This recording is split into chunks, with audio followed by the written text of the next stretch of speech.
ರಾಯರು ತಮ್ಮ ಪಾದದಲ್ಲಿ ಭಕ್ತಿ ಮಾಡುವ ಭಕ್ತರಿಗೆ ಯಾವುದು ಅನಿವಾರ್ಯವೋ ಯಾವುದು ಅವಶ್ಯಕವೋ ಅದನ್ನೆಲ್ಲವನ್ನೂ ಕೂಡ ತಾವು ಕೊಟ್ಟು ಸಲಹುತ್ತಾರೆ.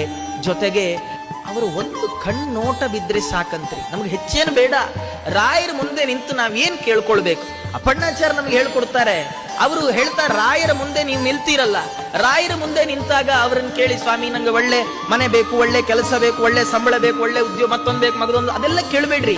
ಸ್ವಾಮಿ ನಿಮ್ಮ ನೋಟ ನನಗೆ ಬೇಕು, ನಿಮ್ಮ ಕಣ್ಣೋಟ ನನ್ನ ಮೇಲೆ ಬೀಳ್ಬೇಕಷ್ಟೇ ಸಾಕು. ಯಾಕಂದ್ರೆ ಇದು ಯಾವಾಗ್ಲೂ ಸಿಗೋಲ್ಲ. ನಾವು ರಾಯರನ್ನು ಯಾವಾಗ ಬೇಕಾದ್ರೂ ನೋಡ್ಬೋದು, ಆದ್ರೆ ರಾಯರು ನಮ್ಮನ್ನು ಯಾವಾಗ್ಲೂ ನೋಡಲ್ಲ.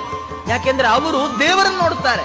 ಅಂತರ್ಮುಖಿಗಳಾಗಿ ಕಣ್ಣು ಮುಚ್ಚಿ ಒಳ ಮನಸ್ಸಿನಿಂದ ಭಗವಂತನನ್ನು ನೋಡ್ತಾ ಇರ್ತಾರೆ ರಾಯರು. ರಾಯರ ದೃಷ್ಟಿ ನಮ್ಮ ಮೇಲೆ ಯಾವಾಗ್ಲೂ ಬೀಳೋಲ್ಲ. ಆದರೆ ಒಮ್ಮೆ ಬಿದ್ರೆ ಏನಾಗತ್ತೆ ಗೊತ್ತಾ? ಒಮ್ಮೆ ಬಿದ್ರು ಅಗಾದ್ರಿಗಳು, ನಾವು ಮಾಡಿಟ್ಟ ಬೆಟ್ಟದಷ್ಟು ದೊಡ್ಡ ಪಾಪಗಳೇನಿದ್ದಾವೆ ಅದೆಲ್ಲ ಸುಟ್ಟು ಭಸ್ಮ ಆಗುತ್ತೆ.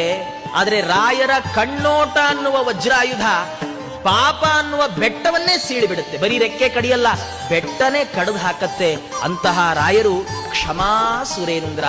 ಕ್ಷಮಾ ಅನ್ನುವ ವಿಷಯಕ್ಕೆ ಬಂದ್ರೆ, ವಾತ್ಸಲ್ಯ ಕಾರುಣ್ಯ ಅನ್ನುವ ವಿಷಯಕ್ಕೆ ಬಂದ್ರೆ ಎಲ್ಲರಿಗಿಂತ ದೊಡ್ಡವರು ರಾಯರು. ರಾಯರ ಕರುಣೆ